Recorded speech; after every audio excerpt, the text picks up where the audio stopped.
Approche de la connaissance. Merci encore. Merci beaucoup, c'est un engagement de vie, vous savez. Merci.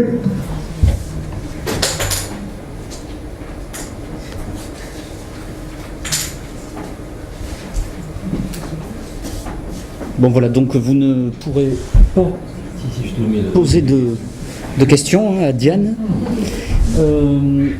Alors Stéphane vous l'a indiqué. Ça passe ça ?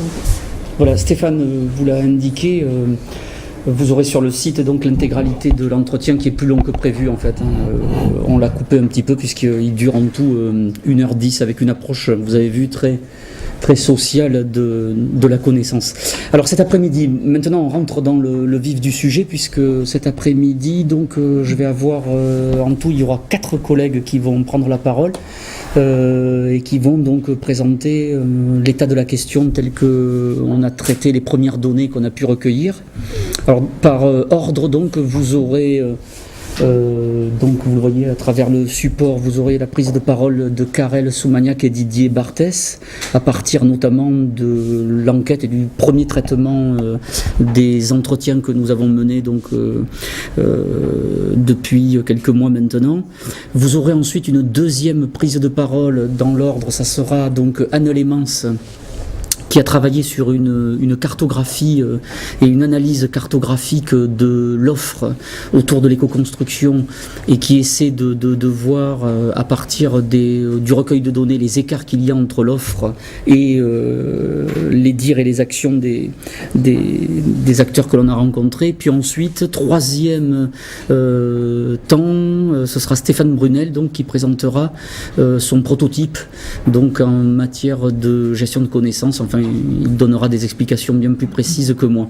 On va essayer, d'une manière générale, de tenir les délais, c'est-à-dire l'idéal serait qu'on finisse vers dans 1h10 maximum, et ensuite donc que vous puissiez les uns les autres réagir, commenter et nous donner quelques autres perspectives qu'on aurait éventuellement pas du tout abordées dans notre approche.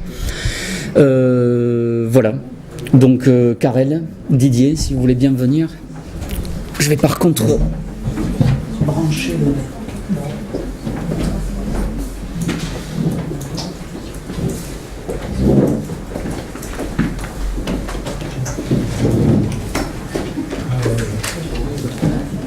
C'est pour que vous ayez l'alimentation.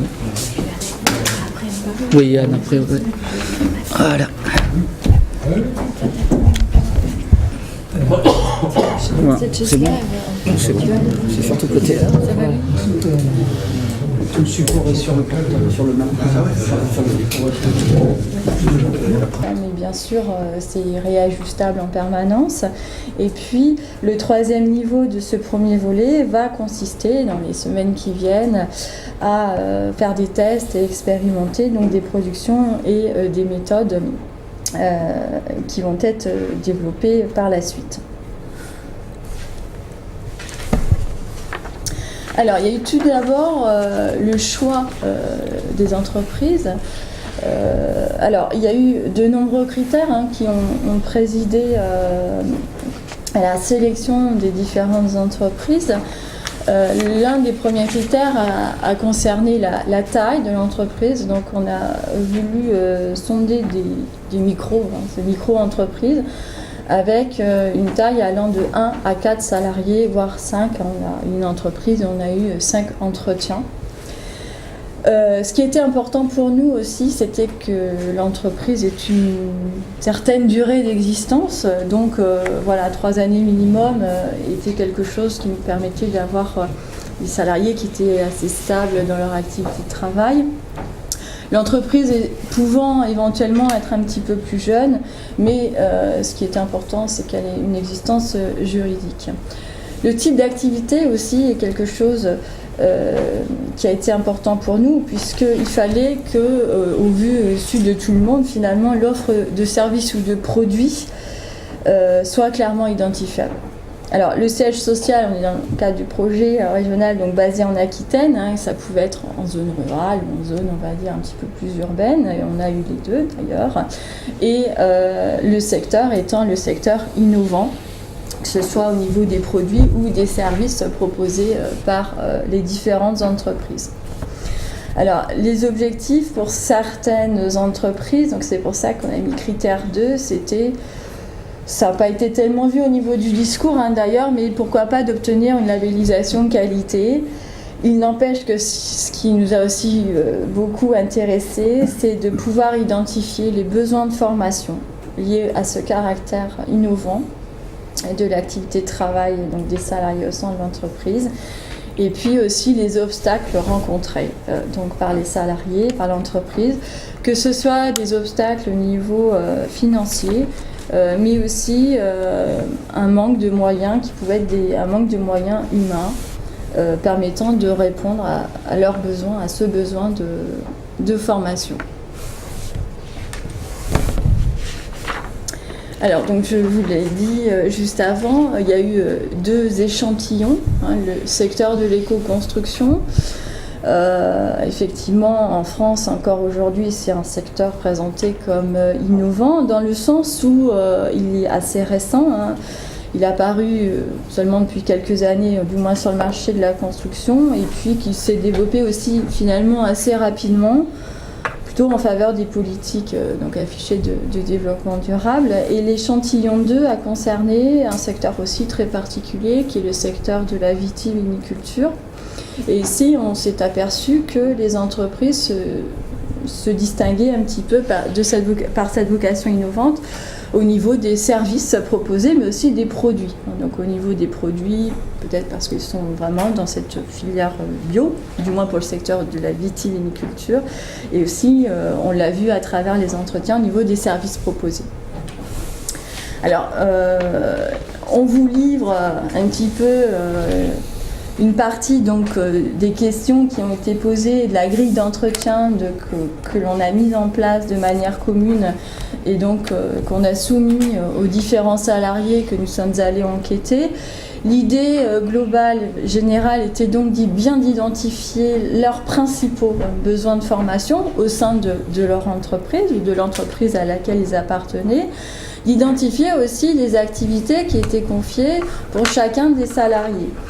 Et il y avait aussi cet autre axe qui était de les interroger sur, en gros, leur façon de travailler, donc leur modalité générale du travail, et la façon dont ils mettaient en place, alors, ou pas, on s'en est aussi aperçu, des pratiques d'information, des pratiques informationnelles au sein de leur activité de travail. Donc là, je vous livre les questions qui nous ont permis en fait de pouvoir décrire finalement d'une part l'essentiel de l'activité de travail de la personne, des tâches prescrites qui leur étaient prescrites ou qui se prescrivent eux-mêmes au quotidien, et puis ensuite de la question 3 à la question 6, cet axe en lien avec les pratiques d'information, donc on leur a posé des questions sur leur recherche d'information, sur les ressources d'information, sur leurs besoins d'information. Et puis cette question d'ailleurs qui était difficilement appréhendable pour eux, le fait de savoir ce qu'était une information vitale ou centrale pour eux, avec toute la difficulté que ça comporte de répondre finalement dans les secteurs à répondre à cette question. Et puis le volet, donc je vous le disais, formation. Donc la formation initiale, évidemment, la formation continue et puis les souhaits ou les besoins de formation qui se sont révélés d'ailleurs assez nombreux de la part des différents salariés. Alors, voici un tableau, je dirais, récapitulatif de la répartition des entreprises. Avec la numérotation, bien sûr, nous avons respecté l'anonymat de l'entreprise, l'anonymat des salariés, voilà, avec la codification, et on a abouti, pour l'instant du moins, à 17 entretiens dans le domaine de l'éco-construction, et pour l'instant également 2 entretiens dans le secteur de la vitiviniculture. On voit très bien que là, on est vraiment sur du micro, donc on est sur une entreprise et avec un salarié, souvent le gérant de l'entreprise.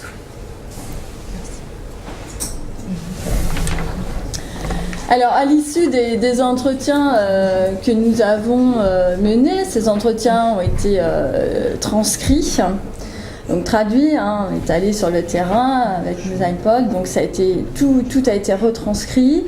Et voilà, on avait énormément une masse d'informations, une masse de discours assez impressionnante. Et il a fallu donc travailler ce discours des entretiens. Donc le but a été de savoir identifier une typologie d'informations, des grands types d'informations qui ressortaient du discours des acteurs. Alors, notamment, donc c'est Stéphane Brunel qui reviendra sur peut-être plus en détail et d'une manière générale sur la typologie proposée, mais on a essayé de chercher toutes les informations qui étaient en lien avec l'environnement social et culturel, donc noté ESC, c'est-à-dire dans le discours des acteurs, tout ce qui pouvait faire ressortir leur documentation, les informations sur les lois, les textes normatifs, on a parlé du TU ce matin, etc. Voilà. Comment est-ce que les normes étaient citées, est-ce qu'ils en utilisaient beaucoup, est-ce qu'ils les utilisaient pas, est-ce que ça les embêtait, etc. Donc on va s'apercevoir qu'effectivement l'environnement social et culturel, les salariés sont très empreints de cet environnement social et culturel dans le cadre bien sûr de leur activité de travail. Le deuxième grand type d'information qu'on souhaitait voir, présent ou pas, parce qu'il y a des choses finalement qui n'apparaissent pas, c'était toutes les informations liées aux instrumentations, qu'elles soient symboliques ou sémantiques, c'est-à-dire est-ce que, dans le cadre de leur activité, les salariés s'appuient sur des courants de recherche, des écoles, des travaux de chercheurs, sont en lien avec des travaux scientifiques actuels ou plus anciens.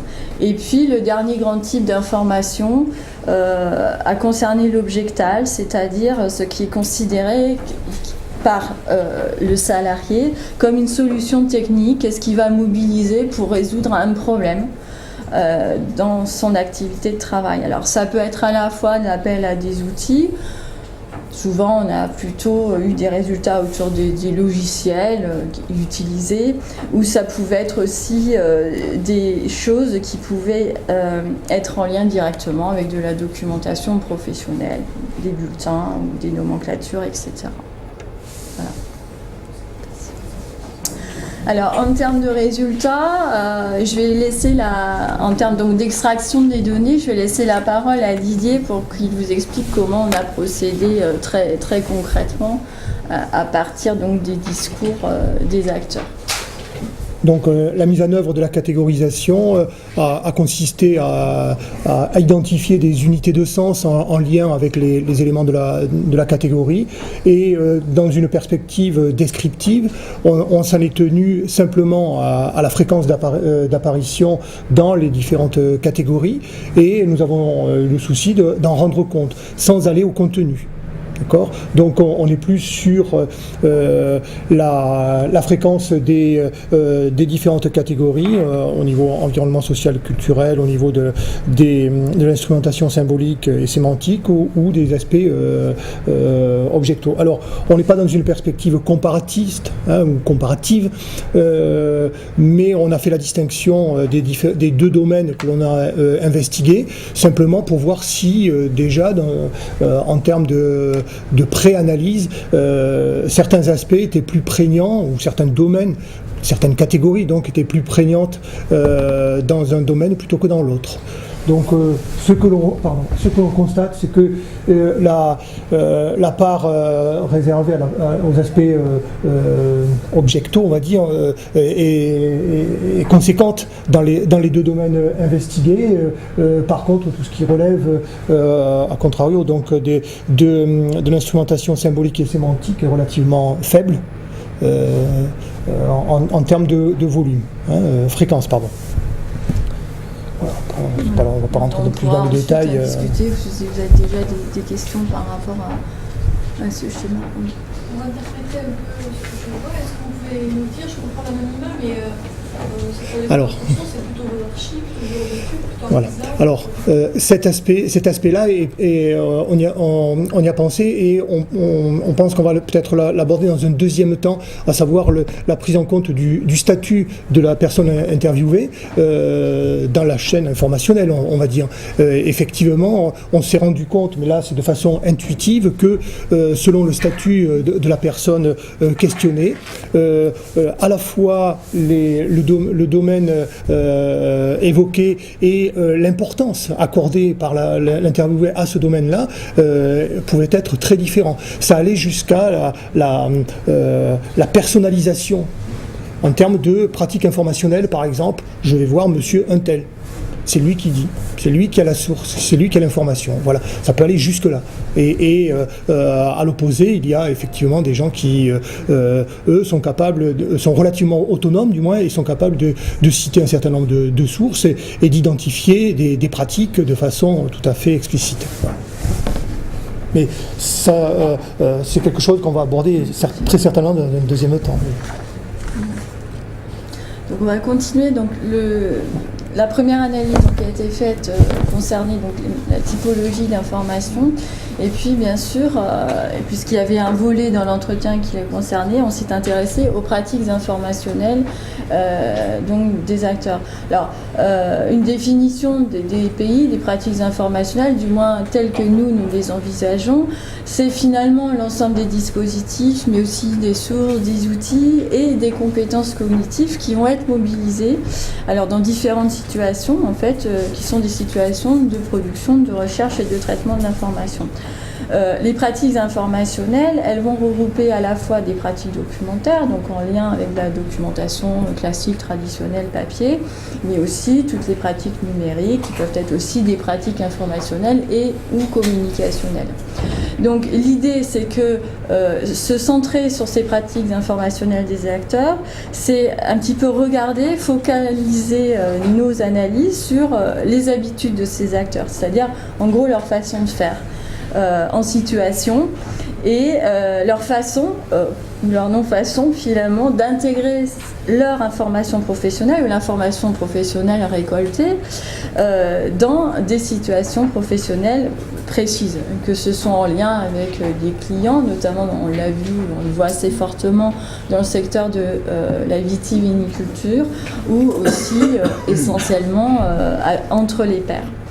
L'idée de départ, c'est que en accompagnant en fait, puisqu'on est dans cette volonté du projet d'accompagner les acteurs, donc en accompagnant finalement les systèmes d'information personnels, c'est un peu comment on peut agir sur leurs activités dans ces secteurs-là.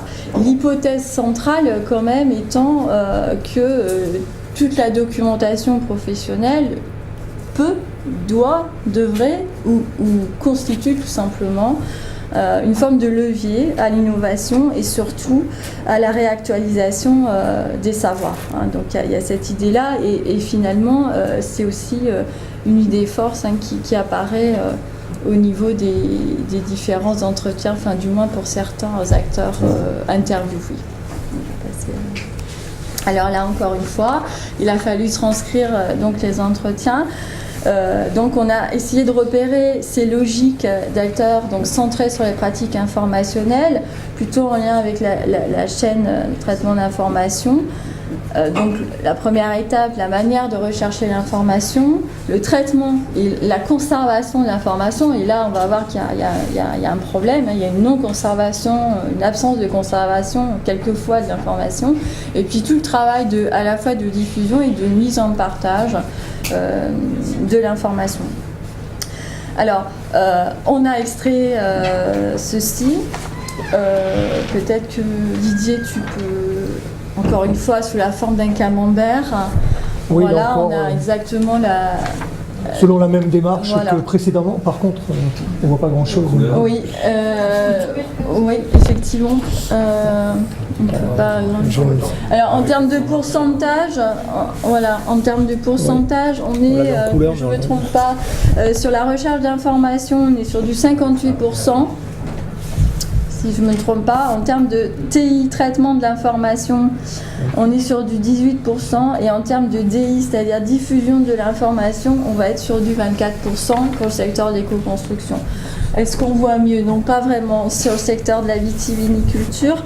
On a aussi un fort pourcentage en recherche d'information, mais qui tombe en dessous de la barre des 50%. On est à 45% en RI pour la vitiviniculture. On a un peu plus de traitement de l'information avec du 32% et de la diffusion qui est sensiblement identique avec du 23%. Donc là aussi, la démarche a été la même que précédemment, à savoir identifier à travers une catégorisation la fréquence des unités d'essence qu'on pouvait rattacher aux trois catégories et en rendre compte de façon tout à fait descriptive, dans un premier temps. Il va de soi que le travail, enfin l'analyse de contenu devrait nous permettre de faire un recoupement par la suite avec une investigation sur les pratiques effectives. Mais ça sera dans un deuxième temps, bien évidemment. Ouais. Alors, à travers justement le discours des acteurs, ce que l'on a déjà pu saisir, c'est tout ce qui a pu concerner les supports d'information, la documentation, donc les sources et les ressources d'information. Donc, on a déjà pu repérer à ce premier niveau d'analyse. C'est ça, oui, voilà, c'est bien ça. Quels étaient les types de supports ou les types d'informations, les organismes consultés. Donc on a déjà fait un relevé, si vous voulez, à la fois des revues, mais aussi des sites internet consultés, les réseaux sociaux, tout ce qui concernait les administrations. Les organismes d'une manière générale, qu'il s'agisse d'organismes aussi publics et privés, mais je pense que de toute façon Anne va nous en parler beaucoup plus abondamment tout à l'heure avec la cartographie, et puis bien sûr les manifestations auxquelles ils pouvaient assister, ou encore les personnes du domaine qui étaient pour eux vraiment des personnes, on va dire, vraiment ressources. Donc encore une fois la traduction en camembert. Cette fois-ci, je pense que c'est encore très foncé, alors qu'à l'écran, c'est lisible. Voilà, il y a une répartition assez forte, donc vous le voyez pour les revues. Au niveau des revues, on est, me semble-t-il, sur du 29,9%. Ça reste, du moins dans le discours, une consultation de revues papier, plutôt sous forme d'abonnement, mais c'est pas forcément généralisé à l'ensemble des acteurs. Et il y en a aussi beaucoup de citations en fait d'organismes et notamment d'associations. Voilà. Précision, il ne s'agit pas seulement du nombre de revues par exemple, mais de la fréquence de citation par les intéressés, d'accord, donc on a un volume plus supérieur. Voilà. Ce qu'on peut peut-être noter pour le secteur de la vitiviniculture, c'est qu'il y a quand même une présence un petit peu plus forte sur les réseaux sociaux, comparativement au secteur de l'éco-construction. Mais globalement, on est sur des fréquences de citation qui n'excèdent pas 5 au maximum, dans un entretien qui peut varier de le plus court, peut-être 10 minutes, un quart d'heure, à pratiquement 30 minutes. Oui, plus. Voire une heure. Et quart, Donc oui. des fréquences de citation relativement faibles. Hein. 1 heure. Voilà. Alors, qu'est-ce qu'on peut dire? On a quand même relevé des tendances comparativement aux deux pôles qu'on s'était fixés. Alors, en termes de pratiques informationnelles, peut-être peut-on y voir 4 niveaux de maturité représentationnelle, c'est-à-dire que les salariés, les acteurs ont des besoins certes différents, mais une conscience un petit peu de leur pratique informationnelle qui est assez variable. Le premier niveau étant pratiquement quelque chose qui n'est pas conscient chez eux, donc un rapport à l'information invisible. En termes du discours, c'est vrai qu'on se rend compte que les acteurs n'ont pas l'impression d'avoir besoin d'informations pour leur activité de travail. Alors c'est assez rare, mais c'est ressorti du moins dans certains entretiens. Un deuxième niveau, c'est que ce rapport à l'information est obligé, il faut le faire, notamment pour être au courant des normes, évidemment. C'est ce qui ressortait d'une manière assez importante. Un troisième niveau, avec un rapport à l'information qui est déjà réflexif, on va le retrouver davantage chez les dirigeants des entreprises. Et puis, on peut avoir aussi un rapport à l'information qui est réellement managé. Il est assez rare, exclusivement chez les dirigeants des entreprises. Concernant les typologies de l'information, ce qu'on peut retenir, 3 grands axes également, mais peut-être que Stéphane va nous en parler plus longuement après avec le développement de la base 3D, mais c'est que effectivement, il manque cette mémoire des formations. Alors formations faites quelquefois, assez souvent par les dirigeants des entreprises, et puis des formations qui ont été faites par les salariés eux-mêmes et dont ils retrouvent vraiment plus la place finalement dans leur propre système d'information, quoi. La deuxième chose, c'est qu'on sent bien la volonté des acteurs d'établir ou de vouloir établir des bases de relations, du moins dans chaque secteur ou sectoriel, mais qu'ils ont des difficultés, que ce soit des difficultés sur le plan de la communication, que ce soit des difficultés sur le plan des technologies à utiliser ou des logiciels.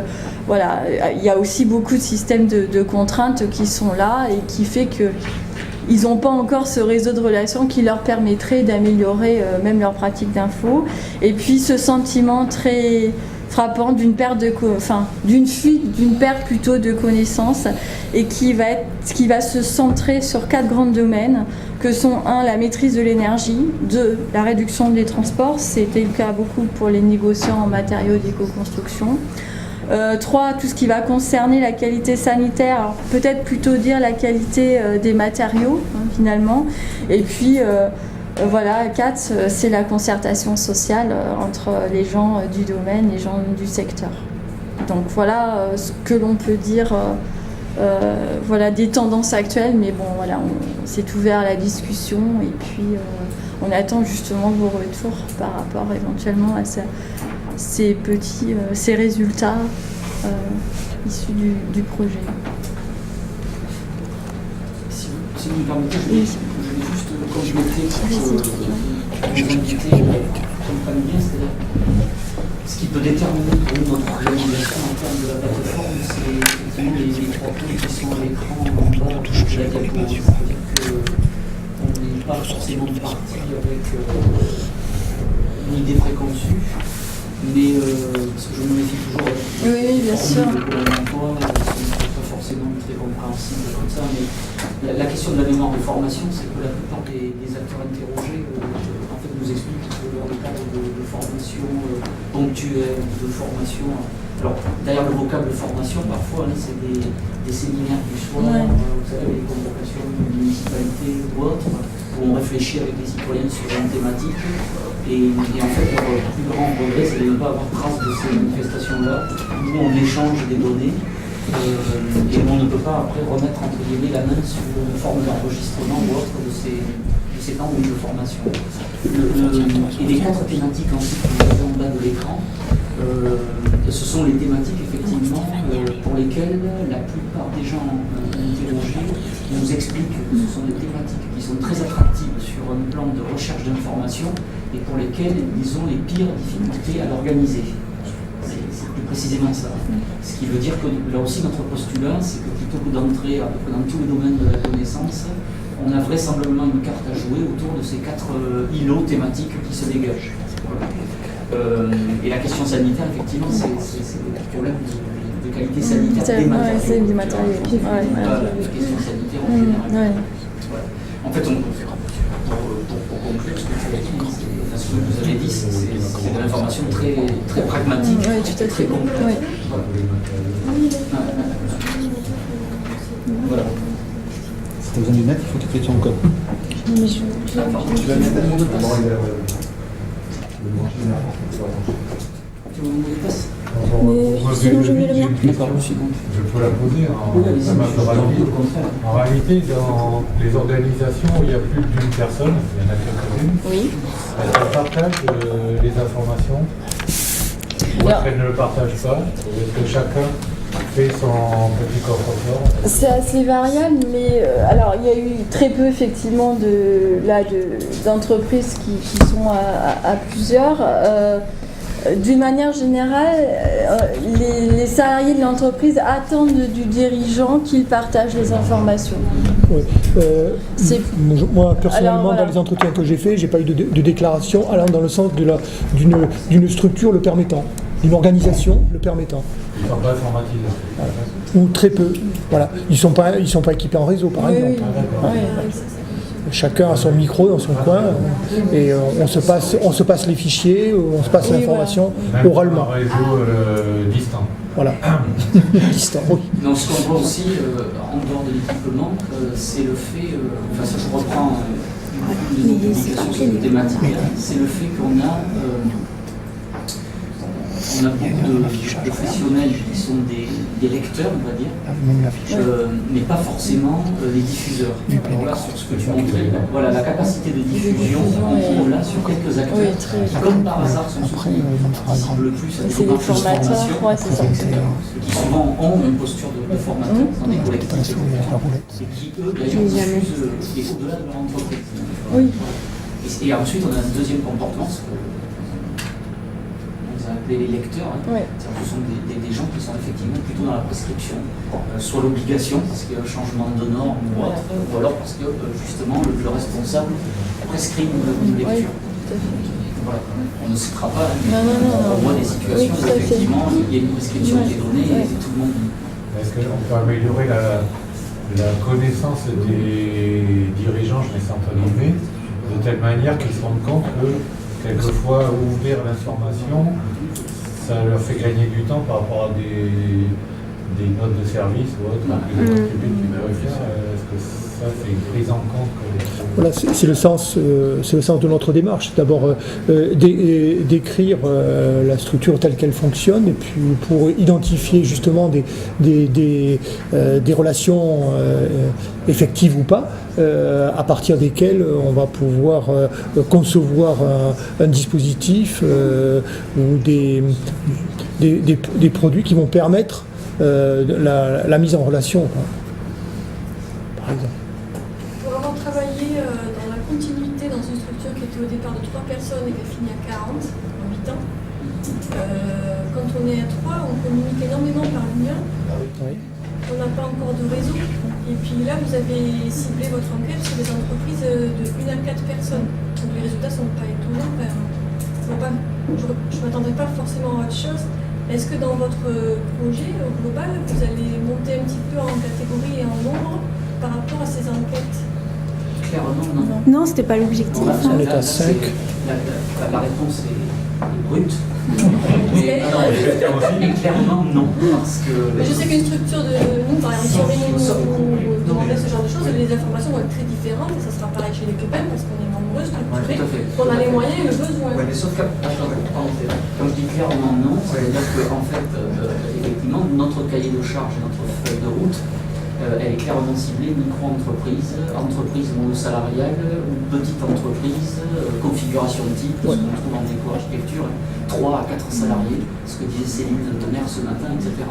Alors, ça, c'est le cadre premier de GCCP. Donc, ça ne veut pas dire, là je donne la parole à Stéphane, ça ne veut pas dire qu'effectivement on ne puisse pas réfléchir à des process et des méthodes qui peuvent intéresser des entreprises plus conséquentes, des 30, 40 Non, mais salariés. le besoin est peut-être plutôt là d'abord, puisque effectivement, quand on est plus nombreux, on C'est sait notre répondre à postulat. un besoin. C'est notre Oui, postulat. d'autant que l'information peut ne pas être que locale. Ouais. Elle est extra-entreprise. Hein, donc, de ce fait... Alors, pourquoi? Parce que c'est effectivement, on va vite dans la présentation, mais le premier projet, en fait, c'est de travailler, ce que disait Karel, des thématiques émergentes, mais c'était aussi d'aller chercher des communautés professionnelles sans aucune forme de médiation documentaire. C'est-à-dire en fait des personnes qui ont, des équipes qui n'ont pas les moyens d'avoir éventuellement des abonnements à des bases de données, qui avaient finalement très peu d'abonnements, ou alors des numéros achetés salaires, sans qu'il y ait aucune forme de médiation documentaire, c'est-à-dire on appelle à éventuellement un ou une secrétaire qui gère aussi un petit peu les revues, ce qu'on a vu dans certains cabinets, ou alors des endroits où on a carrément éventuellement un documentaliste, voire un documentariste qui produirait éventuellement de la ressource. Donc notre cœur de cible au départ, encore une fois, c'est plutôt effectivement ces micro-agences où on a besoin d'informations, on est à peu près tous convaincus de ce qu'ils nous disent, mais par contre on n'a pas le temps de faire, on n'a pas les moyens, on ne sait pas faire, globalement. Voilà pourquoi on arrive à ce moment-là. Je vais préciser ma question, revenir dessus. Est-ce que vous allez poursuivre quand même ces enquêtes en restant sur une cible qui est celle que vous avez mis en œuvre ici? Est-ce que vous avez augmenté le nom de salariés? Le panel va être augmenté, de toute façon complété. Après, on est sur pas la micro-entreprise, mais enfin sur un nombre de salariés vraiment très limité. En fait, ma question c'était à quel moment l'échantillon devient représentatif? C'est quand même une étude. Est-ce que vous allez aller jusqu'à 100? Est-ce que c'est à 50? Est-ce que c'est 300? Non. Oui, vas-y. Excusez-nous.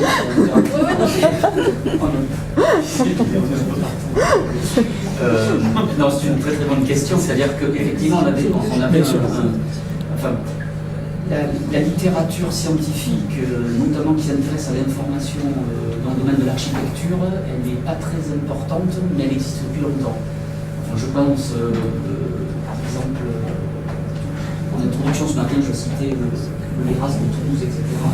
Je pense par exemple à Caroline Courbière, etc., qui a travaillé assez longtemps sur justement la manière de se documenter des architectes.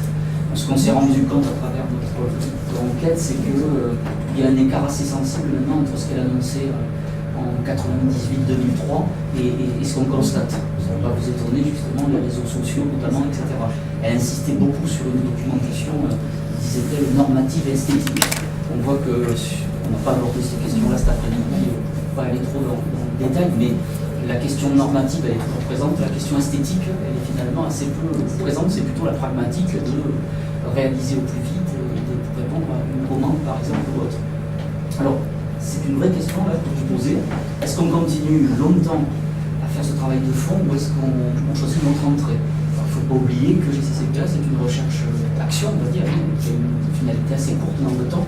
Donc le postulat, on pensait plutôt le dire en fin d'après-midi, mais votre question nous invite, c'est pas grave, c'est plutôt de prendre justement, d'aller chercher des micro-entreprises dans le domaine de l'éco-construction, des échantillons, et d'analyser avec eux donc leur système d'information personnelle. C'est ça l'idée maintenant. Et c'est d'aller d'une part voir avec le professionnel, donc leur propre système d'info, et certainement de carotter un peu, c'est-à-dire de prendre quelques extraits, de voir un petit peu comment ils s'organisent le travail. Voilà, c'est plutôt ça cette idée. Pourquoi? Parce qu'on arrive, ce que je disais ce matin, sur une phase 2 qui va être la prise en charge un peu du développement de nos propres moyens, qui fasse sens. Je reviens à ce que disait Jean-Louis, on s'inscrit aussi dans le courant du speaking, etc. Donc en fait, la question du sens, elle nous taraude, et on va plutôt choisir cette orientation-là. Donc là, on a déjà quelques partenaires aujourd'hui, et je pense qu'on va élargir autour des gens qu'on a interrogés, parce que la plupart étaient partants pour continuer l'expérience avec nous. Ça serait plutôt justement d'aller voir la structuration, les modes d'organisation des systèmes d'info. C'est un postulat scientifique qui peut être contestable, mais c'est vrai qu'ensuite, est-ce qu'on affine plus pour avoir une partie descriptive, ou est-ce qu'on passe à la deuxième phase du déploiement et on est plutôt sur ce... L'enjeu pour nous, il est peut-être une visée pragmatique en termes de propositions que l'on sera capable de faire. Donc la nécessité, d'une part, de décrire, d'avoir suffisamment d'éléments en termes de pistes de réflexion, de tendances, pour retourner sur le terrain pour analyser les pratiques effectives, puisque là on est sur du déclaratif. Et pouvoir identifier la fonctionnalité des systèmes qui fonctionnent, qui sont à l'œuvre, effectivement. Ouais.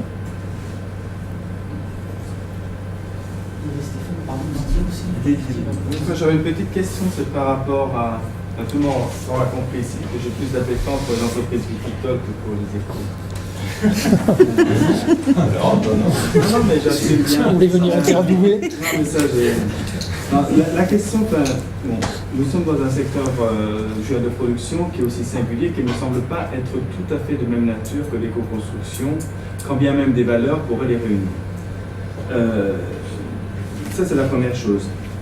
Parce que, là, je voulais vous interroger sur deux choses. La première chose, c'est du côté des exploitations viticoles. Vous parlez tout à l'heure de services. Quels sont ces services? C'est-à-dire, est-ce que ce sont des services de type note touristique que l'on va retrouver, je veux dire, comme étant classiquement la nouvelle gamme de services qui accompagne la production du bio? Ou est-ce que c'est autre chose encore que vous mettez derrière ce terme de service? Première question.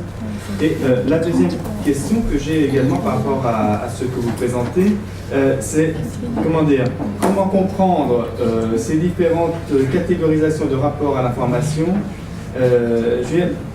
en contexte. C'est-à-dire qu'on voit bien qu'un viticulteur aura une appétence vis-à-vis de recherche d'informations météorologiques qui peut-être, et ça c'est peut-être une fausse représentation de ma part, je m'en excuse par avance, vis-à-vis d'un éco-constructeur. Tout ce que l'on appelle les avertissements agricoles, etc., sont quand même d'autres natures et il y a une nécessité de facto de construire un système d'information, même s'il n'est pas informatisé, qui intègre ces éléments-là. Et c'est vrai, ce que je n'ai pas bien vu, mais peut-être que j'ai eu une absence, on peut bien sûr tout l'imaginer, c'est la place des outils dans tout cela, parce que nous terminons une étude sur sur le numérique dans le secteur agricole, etc., dont la viticulture et dont le bio en viticulture et dans d'autres choses. Et quand bien même des outils dits numériques, que ce soit les smartphones, etc., seraient utilisés, on voit bien quand même qu'il y a une permanence du médium traditionnel qui est le carnet. C'est-à-dire que la trace, cette notion de trace formalisée dans les carnets, et donc ça me ramène à la troisième question, c'est le rapport historique au traitement, enfin à la collecte, au traitement et à l'usage de l'information dans la pratique professionnelle. Ça fait peut-être trop. Non. Alors, peut-être Moi, que... il y en a une. Voilà, merci. Par personne. Peut-être que notre collègue qui est allé interroger le secteur vitivinicole qui est dans la salle, peut-être pourrait répondre à... oui, voilà, si vous pouviez le présenter. Je fais partie d'une des deux sociétés interrogées et je suis dans le notariat. Catherine Madrid. Ah, le tourisme, ok. Voilà, moi c'est le tourisme. Et Catherine?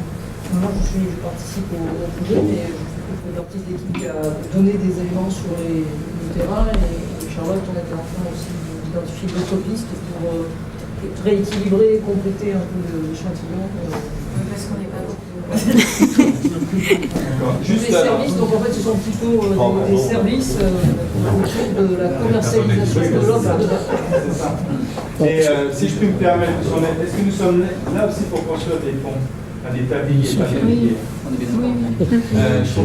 Moi je trouverais intéressant quand même qu'on ait un échange qui serait à croiser justement ce que nous avons pu faire en cadre de Rodin sur cette thématique-là. Nous avons notamment analysé un certain nombre de sites, je ne vais pas vous lâcher la parole pour ça.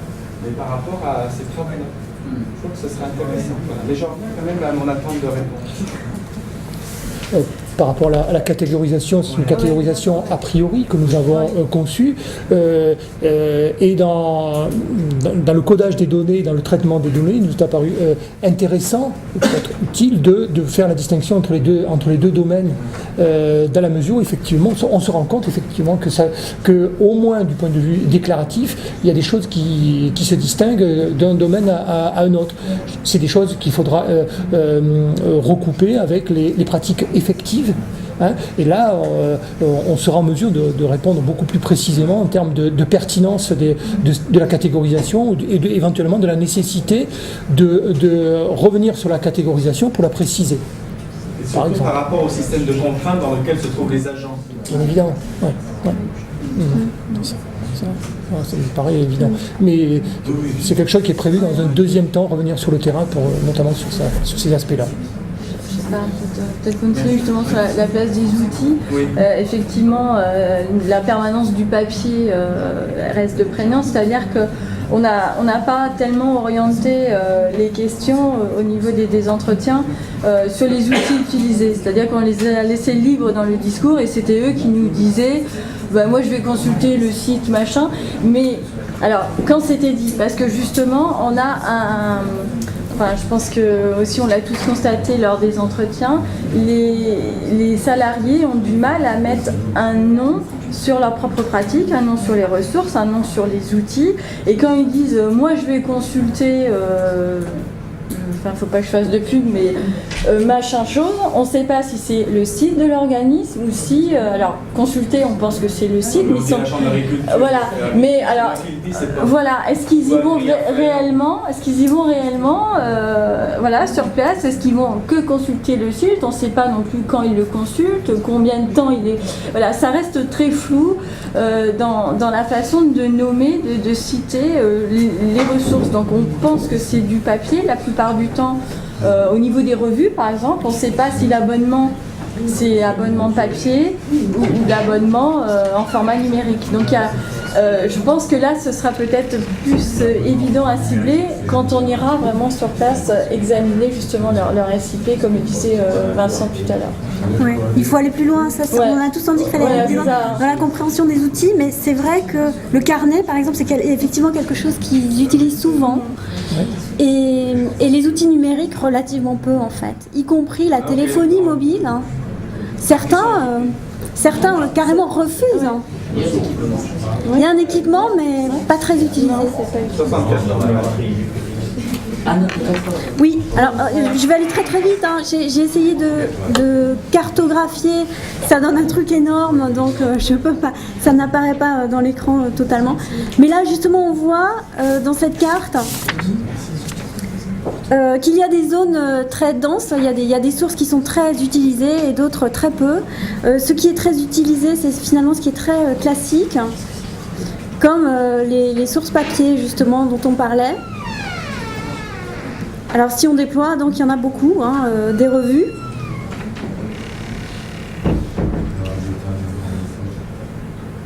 Des revues qui sont des revues d'architecture traditionnelle, des revues d'architecture écologique. Ce matin, Dominique Gozin-Muller parlait de la revue dont elle est rédactrice en chef, et c'est la revue écologique qui est citée de temps en temps. Des revues militantes écologiques aussi, pas spécialement sur l'architecture, et puis des choses sur le management. Des ouvrages, alors c'est justement, on s'attendait à trouver des gens qui utilisent beaucoup l'ordinateur et pas du tout, ils nous disent plutôt je vais à la bibliothèque. Il y en a plusieurs qui nous ont dit je vais à la bibliothèque, ce qui est quand même maintenant devenu assez rare, ou alors je vais chez Mola. Donc encore cette documentation, puis des bibliothèques dans les lieux de travail ou souvent des bibliothèques à la maison. Et par contre, Comment ? Je me disais que je dois être trop vieux parce que je ne fais rien de tout ça. C'est la dernière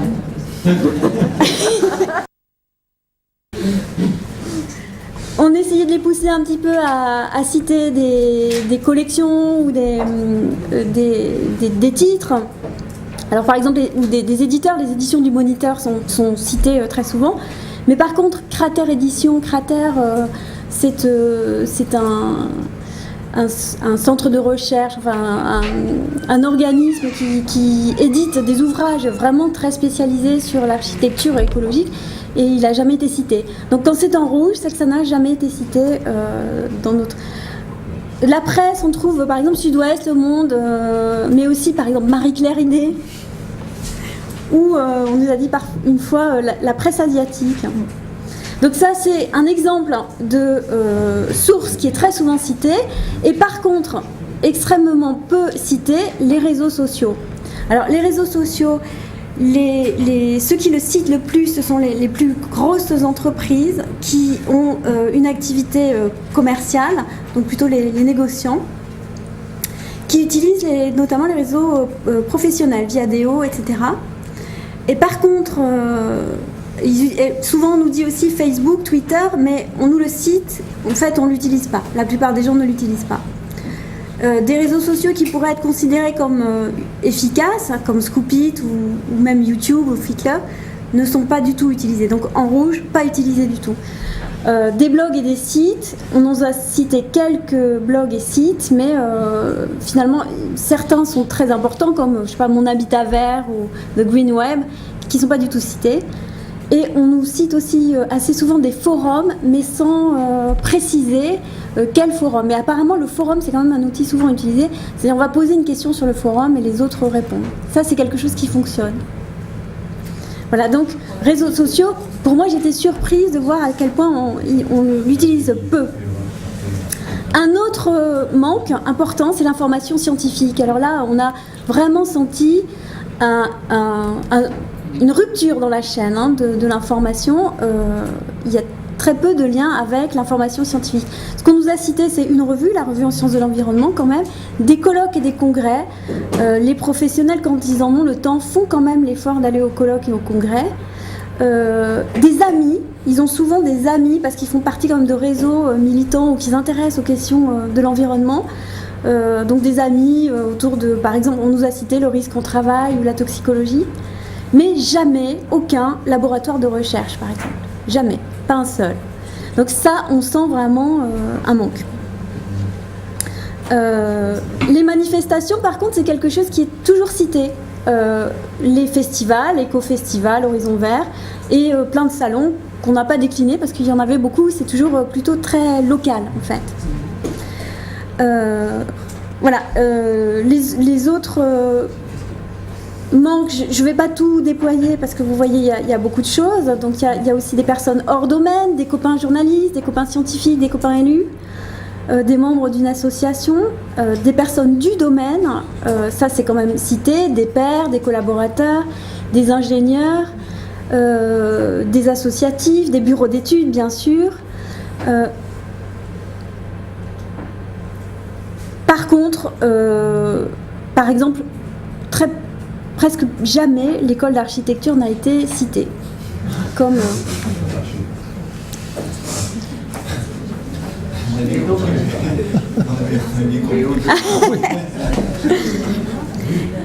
On a trouvé aussi une certaine imprécision autour de l'information, ce que j'ai nommé technique, ça comprend les normes, les DTU dont on parle depuis ce matin, mais aussi les labels, les qualifications, la RT, etc.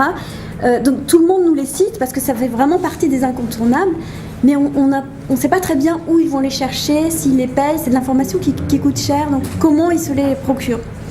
Et puis il y a des bases de données avec des avis techniques, des bases de données qui sont importantes, et ça on les a jamais citées. Voilà. Donc alors il y a d'autres branches qui sont très importante, c'est l'information institutionnelle. Donc là, il y en a beaucoup, l'ADEME, l'Ordre des architectes est quand même souvent cité, le CSTB, le ministère, les chambres des métiers, etc. Et puis,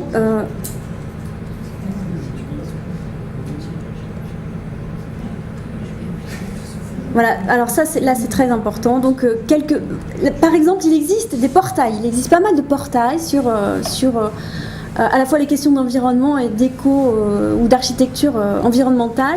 Et donc en rouge, c'est tout ce qui n'a jamais été cité. C'est ce qu'on peut trouver pas très difficilement, et c'est ce qui n'a jamais été cité. Donc on voit là que par exemple dans les portails d'information sur l'environnement, ils ne sont pas très utilisés, même pas ceux qui sont assez spécialisés sur le bâtiment. Donc voilà, il y a quand même pas mal de trous. Les organismes certificateurs, on ne les cite pas vraiment. Voilà, donc finalement pour résumer ça, cette carte elle sera mise à disposition. On sent une espèce de bricolage et de cheminement à vue finalement. Et on peut se demander si on peut vraiment parler d'une communauté de pratique. Une communauté de pratique, en principe, on a un engagement mutuel, une entreprise commune et un répertoire partagé. Alors le répertoire partagé, c'est vrai souvent on retrouve des sources qui sont partagées. L'entreprise commune, certes. L'engagement, je le vois plus commun que mutuel. Donc cette communauté, elle est plutôt émergente, elle n'est pas encore vraiment construite. il manque encore des éléments pour qu'on puisse vraiment parler de coopération et de régulation dans les pratiques d'information. J'ai une question économique dans ce cas-là, c'est-à-dire qu'on constate qu'il y a énormément d'informations d'intérêt public qui est en accès réservé payant. Alors là, est-ce que vous pensez développer cet aspect-là de telle manière que les politiques dont on parlait il y a pas longtemps, ce matin je crois, puissent intervenir à ce niveau-là pour que l'intérêt public soit défendu, ou bien est-ce que c'est un aspect que c'est sûr que c'est un très gros problème. Et dans l'entretien qu'on entendait tout à l'heure avec Diane Mercier, elle parlait des données publiques et de l'accès aux données. Ça paraît très très loin de la réalité du terrain parce que là on a une perte de compétitivité. Moi qui ai fait des études livresques et qui ai une pratique professionnelle numérique maintenant, chaque fois qu'il y a un problème très particulier, on se retrouve sur des sites même plus francophones, mais dans des pays où la donnée publique est en libre accès. Donc ça veut dire que la richesse n'est plus là, même si on l'a, et c'est pas parce qu'un EPIC genre Centre Technique du Bois ou CSTB ou BRGM, encore BRGM c'est un libre accès, mais des EPIC se financent en essayant de revendre de la donnée publique, là il y a peut-être un problème national qui doit être traité. Intervenir c'est difficile, mais identifier ça c'est sûr.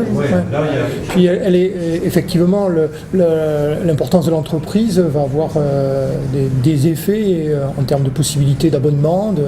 Oui aussi, mais pour avoir pratiqué des grandes collectivités, le coût des abonnements, leur répétition, surtout quand c'est des données généralistes, on ne peut pas les répéter dans les différentes actions, dans les différents services. Et donc, du coup, là, il y a effectivement aussi une perte de la donnée. Par contre, exploiter là. On le savait dès le départ, c'est un petit peu d'écueil que l'on a aussi, c'est des informations qui sont plutôt attractives, régulièrement citées, pour lesquelles derrière il y a des souscriptions, quelles qu'elles soient, sous forme d'abonnement ou autre. Là, c'est les limites de ce type de projet de toute façon, puisqu'on ne peut pas mettre à disposition des ressources pour lesquelles il y a des formes de contrat. Oui, mais effectivement, il y a des données privées payantes, ça je comprends. Il y a aussi des données publiques payantes. Et là, peut-être qu'il faudrait au moins le dire. Oui, c'est ça le dire, oui. Oui, ça le dire dans le rapport scientifique, je crois que vous avez raison de le rappeler. Juste souligner aussi un point, c'est qu'à partir de cette cartographie, on continue de l'alimenter progressivement.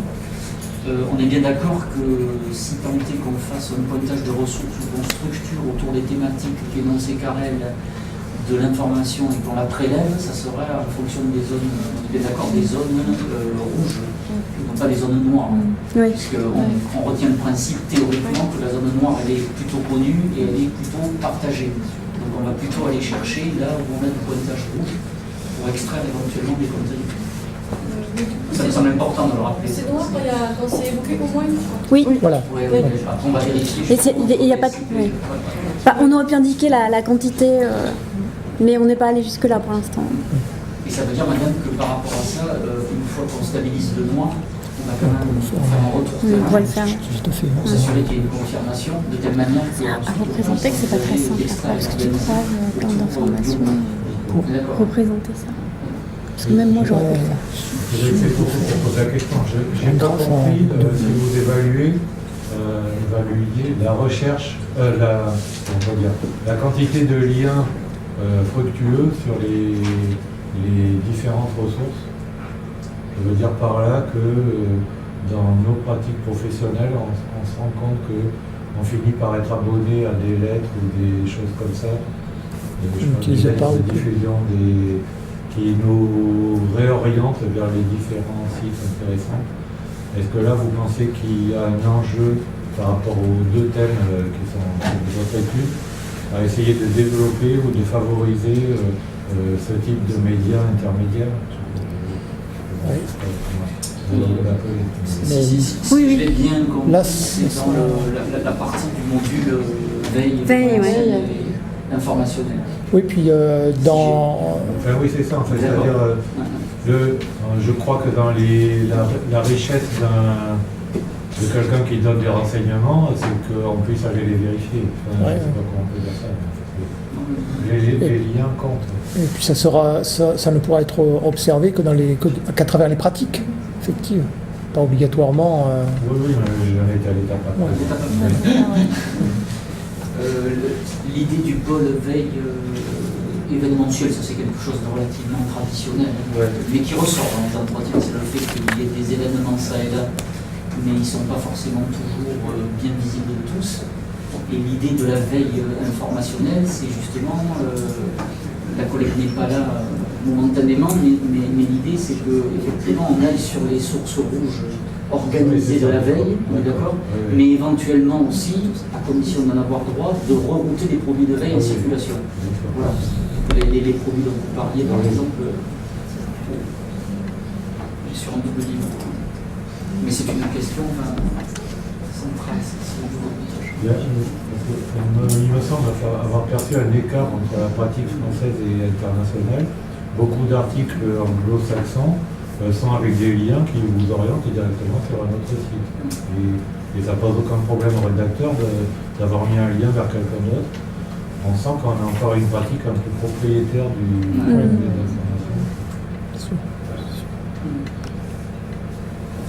Il y a 53 sites pour la jeunesse en Aquitaine.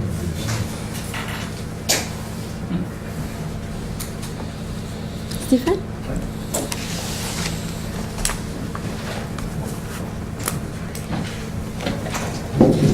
C'est ce support-là ? Je sais pas sur lequel. Si, je vais l'ouvrir, attends. Je vais te l'ouvrir, il n'y a pas de... Là, j'avais déclenché l'airport, c'est pour ça. Pour,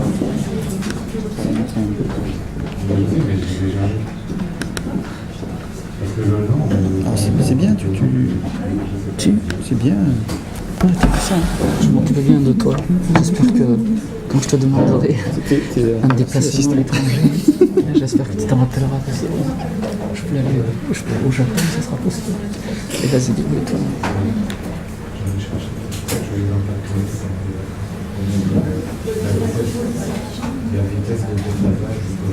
Bon, moi je vais vous présenter là où on en est dans le projet avec l'équipe là que j'essaye de manager.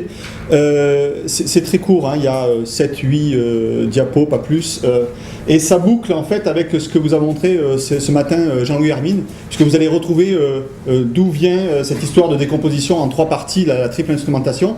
Et je vais essayer de vous montrer où on en est, nous, du traitement des données. Alors, en préambule, moi je tiens à... c'est pas toujours le cas dans des équipes de recherche, mais la qualité des relations humaines dans cette équipe sont extraordinaires, et il y a un travail de fourmis de chercheurs que l'on a du mal à imaginer, parce que vous allez voir dans l'exemple que je vais vous montrer ce que ça représente exactement. C'est-à-dire qu'entre le moment où les collègues sont allés sur le terrain enregistrer, ensuite il a fallu transcrire, et ensuite il a fallu décortiquer les mots les uns après les autres. Donc c'est un vrai travail de fourmis et qui ne peut pas être simplement balayé comme ça en disant bah oui, ben, c'est facile. Non, c'est pas facile, c'est fastidieux, et ensuite il y en a qui font un peu les stars et qui arrivent derrière en disant ouais, on va conceptualiser et ça tourne dans tous les sens. Ok, ouais, non, mais pour arriver à conceptualiser et que ça fonctionne, il faut avoir fait ce travail-là. Donc vraiment, merci, parce que c'est pas évident.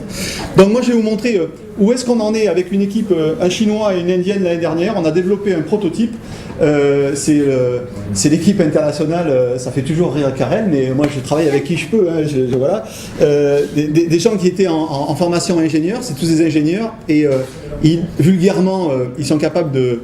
Je le dis, allez, la caméra, mais ils pissent du code plus vite que ce qu'ils pensent. Donc, c'est des ingénieurs de top niveau, et nous, on les avait récupérés dans le projet pour les faire développer un prototype. Donc, ce que je vais vous montrer, c'est les questions qu'on se pose à partir de ce prototype.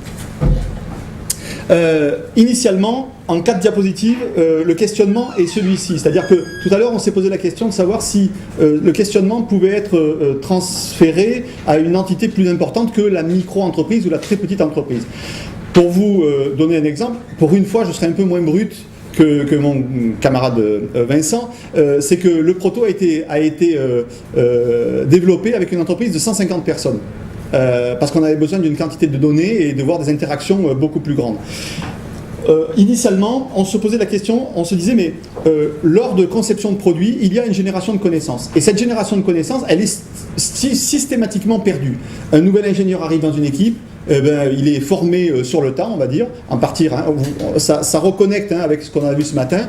Il a des connaissances, mais quand il arrive, il va construire sa compétence. Donc, systématiquement, il y a quelque chose qui est remis en jeu dans les processus d'apprentissage de ce que c'est que concevoir un produit.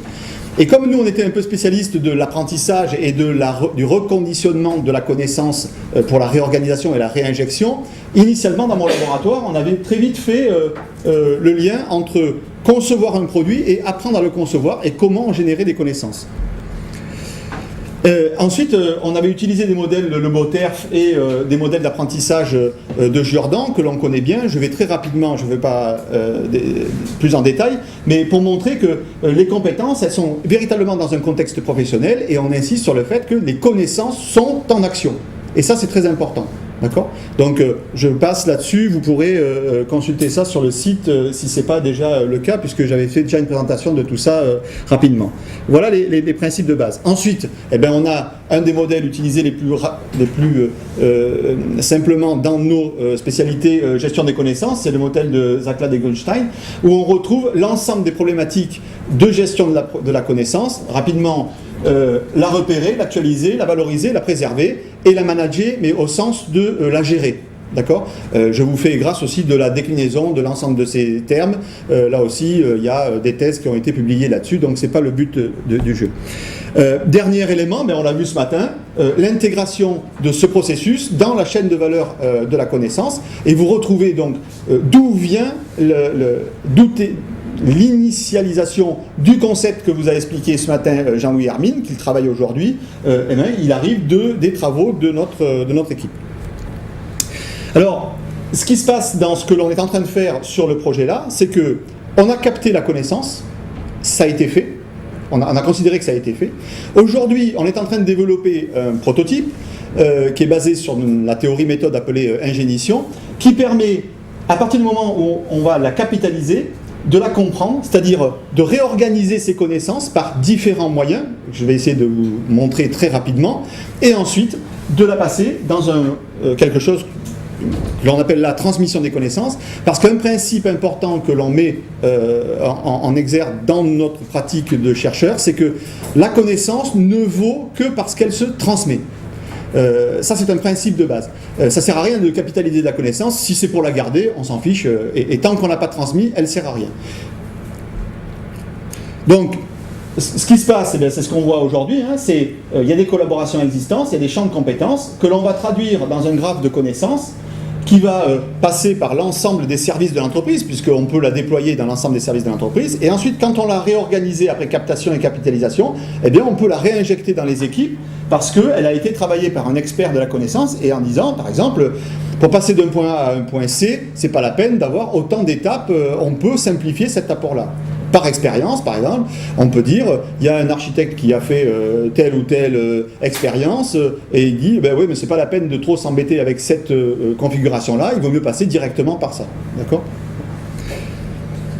Alors, voilà le modèle que l'on a utilisé, nous, par rapport à ce que l'on a dit de l'objet à chaque fois que l'on étudie, peu importe l'objet que l'on étudie, peu importe ce que vous êtes en train d'étudier, la chose que vous étudiez, c'est quelque chose qui génère de la connaissance en interne, par lui-même, quelque chose qui génère de la connaissance lors de son utilisation, c'est quelque chose qui génère de la connaissance lors de sa maintenance, de sa réparation ou de son entretien. Et il y a un élément que l'on a évoqué pour la première fois dans ces théories-là, c'est ce que l'élément lui-même ou l'objet lui-même d'étude est capable de transmettre par lui-même. C'est le concept que l'on appelle très souvent le concept d'affordance. C'est-à-dire que personne ne vous a appris, je prends un exemple, personne ne vous a appris un jour que pour démarrer une machine, il fallait appuyer sur un bouton vert. Pourtant, de façon assez régulière, tout le monde sait que le vert c'est pour démarrer, le rouge c'est pour l'arrêter. Mais véritablement, il y a des tas de choses comme ça, sur lesquelles on ne nous a jamais fait un cours spécifique et il n'y a pas eu besoin d'un processus très compliqué de connaissance. Donc il y a plein de produits comme ça où, de façon presque intuitive, l'objet d'étude devient quelque chose qui est une transmission de connaissances. Ensuite, évidemment, vous avez des connaissances issues de la transaction, des transactions entre individus, et cette fameuse décomposition nous permet de trier un peu tout ça. Alors, pour revenir un peu des choses que vous avez vues dans la décomposition, on sait de façon, j'ai envie de dire presque arbitraire, mais ça a été long à maturer. Pour arriver à un truc très simple, très souvent, il faut longtemps pour arriver à faire le tour et dire il n'y a rien d'autre qui peut être mieux que ça. Alors, toute connaissance ou toute description peut être décomposée en 3 éléments. Instrumentation sociale et culturelle. Carrel l'a magnifiquement dit et exposé, donc j'y reviens pas trop dessus, hein, les interrelations entre les individus par exemple, les rapports aux normes, les rapports à la loi, des choses qui peuvent être décrites dans cet élément-là. Alors, on verra que ça leur a posé un peu de problème, hein, parce qu'il y a des choses qui sont un peu dans les domaines entre l'I2S, l'instrumentation symbolique et sémantique, qui est la théorie par exemple, et la loi. Parfois c'est compliqué pour faire le champ. Et je sais que ça les a perturbés, parce que c'est eux qui ont eu à faire la décomposition, et parfois c'est pas évident. Mais à force de travailler le système, on arrive à faire des décompositions simples. Donc, cette interaction, cette instrumentation-là permet de dire, lorsque j'ai un autre acteur, il tombe dans ce domaine-là. Lorsque j'ai une loi, elle est dans ce domaine-là. L'instrumentation symbolique et sémantique, par exemple, c'est tous les apports de connaissances théoriques, les formules, les champs de connaissances théoriques qui sont en interaction avec l'individu, par exemple. Si je connais, dire n'importe quoi, la loi de la chute des corps, ça rentre dans l'instrumentation symbolique. Résistance des matériaux, lorsque je construis une poutre ou n'importe quelle, je mets en place une poutre pour une construction, ça rentre. Toute la théorie associée à ça, ça rentre dans ce domaine-là. D'accord ? La connaissance d'un matériau, la connaissance théorique des caractéristiques du matériau, par exemple, rentre dans ce domaine-là. Et ensuite, il y a une des innovations dans l'instrumentation, la triple instrumentation, c'est cette fameuse instrumentation objectale, qui est pour la première fois la traçabilité, en fait, la traçabilité de la solution technique, de l'opérationnalisation de ce qui a été pensé. Voilà. Très souvent, on capte les processus, les cahiers des charges, et on oublie de prendre en photo ou de décrire par vidéo ou par son ce qui s'est passé comme solution technique à ce qui a été envisagé, qui est parfois envisagé dans le cahier des charges, mais parfois qui est complètement déconnecté du cahier des charges. D'accord ? Donc, je racontais en aparté le problème de la simulation de la bombe nucléaire en France. Lorsque Chirac, bon anniversaire, lorsque le président Chirac dit on arrête le tir réel de la bombe nucléaire, il dit quelque chose de formidable, parce qu'il dit on va arrêter de faire péter n'importe quoi n'importe où, seulement on passe à la simulation.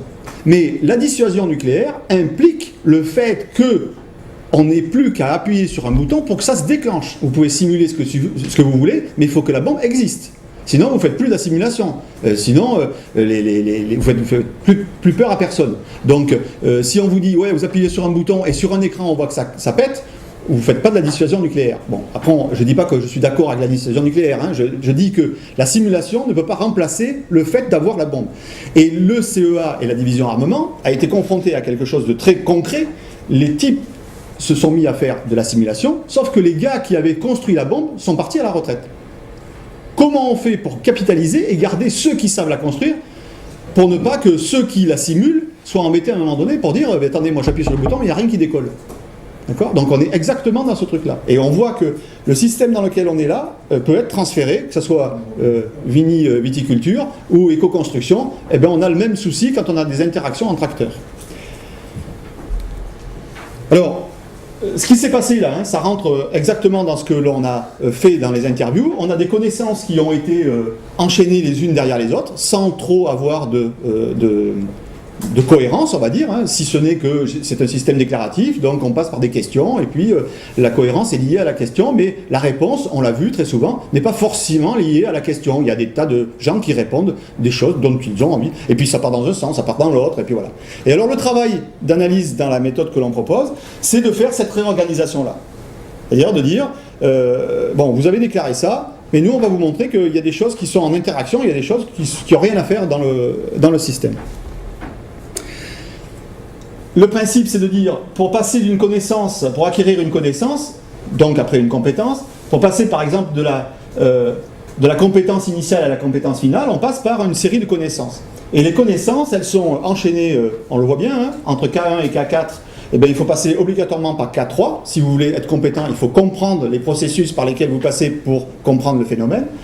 Mais parfois, il y a ce qu'on appelle l'extrapolation, c'est-à-dire qu'on peut avoir des chemins un peu différents, et également passer par quelque chose qui est complètement innovant, et on a une connaissance qui n'était pas identifiée avant, et qui va transformer le processus d'acquisition de compétences. Bon, alors là, après, ça donne ça, hein, quand on a le graphe de compétences, de connaissances, pardon, le graphe de connaissances, et c'est ce qu'on appelle, nous, un graphe de connaissances augmenté, c'est-à-dire que chaque connaissance est triée en fonction de son instrumentation.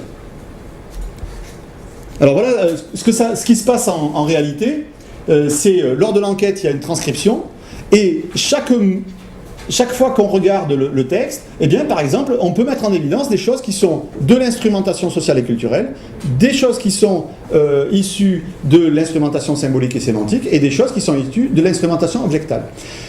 Alors, vous allez me dire, ouais, mais comment vous êtes sûr que vous ne vous trompez pas? En fait, je m'en fiche si on se trompe. C'est pas ça le problème. C'est pas de se comparer d'une société à une autre. L'importance de la gestion des connaissances dans l'entreprise, c'est pour ne pas perdre cette connaissance qui est stratégique pour l'entreprise. Donc les gens dans l'entreprise peuvent adapter le système à la décomposition, et peuvent adapter leur décomposition à ce qu'ils pensent être stratégique pour eux. Alors après, on peut faire intervenir des gens de l'extérieur comme experts, mais moi, ce qui m'intéressait, c'était pas de contraindre les entreprises à passer par des fourches codines de la description. Ils peuvent, s'ils respectent la triple instrumentation, décomposer et avoir leurs mots à eux. Alors après, ça pose des problèmes de l'interaction en réseau. Et déjà, si on arrivait à décrire un peu ce qu'on fait en interne, ça serait un peu moins compliqué pour savoir de quoi on parle vers l'extérieur.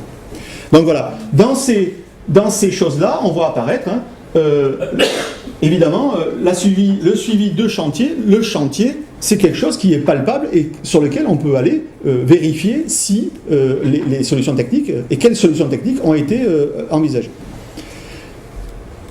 Alors, c'est pas fait pour être lisible, mais voilà ce que ça donne lorsque on l'intègre dans la base 3D, hein, d'accord ? C'est-à-dire que on voit apparaître l'ensemble de la décomposition. Hein ? Oui, c'est moi qui disais tout à l'heure qu'il fallait qu'on fasse attention à ce qu'on montrait, mais c'est fait véritablement exprès, c'est pour voir à quoi ça ressemble. L'important de ce que je montre là, c'est pas ce qu'il y a écrit là. Hein ? Ce qui est important, c'est ça en fait, c'est ce que la base peut faire.